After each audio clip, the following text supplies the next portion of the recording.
Number one, this is actually from a Harvard Business School thing that I learned from Sharon Servata. It's called BATNA. Now, I didn't know the fancy term for it, but it means best alternative to a negotiated agreement. So what does this really mean?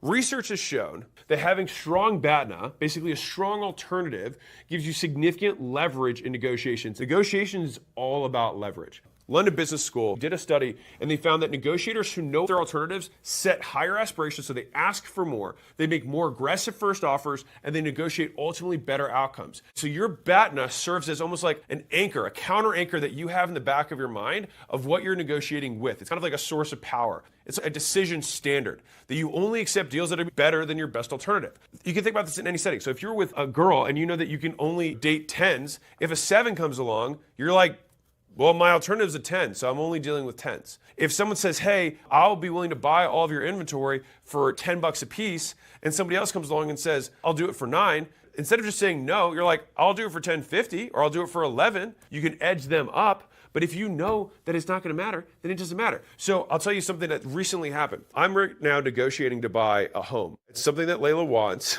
and it's aggressive. We already have a home that we like a lot. I really like the house we have. My best alternative to buying this house is doing nothing and just enjoying the home that I already have. They're in a terrible position because right now I know that they haven't had anyone else who's bid on the property because it's aggressively priced, I'll just put it that way. It's them versus me, and it's who wants it less. The reason BATNA is so important is you're like, okay, I get that. How do I have a best alternative to a negotiated agreement? You win negotiations, and I'm starting with this one because I think it's all 5 of this, or 6 or ones that I'm going to show you are going to be so important.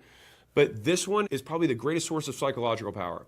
And you do this before you sit down to the table. Me going to look at these homes, I know I don't have to buy the homes. When I was selling Gym Launch and Prestige Labs, I was like, I can just keep the businesses and they'll just keep making me money. I don't need to sell them.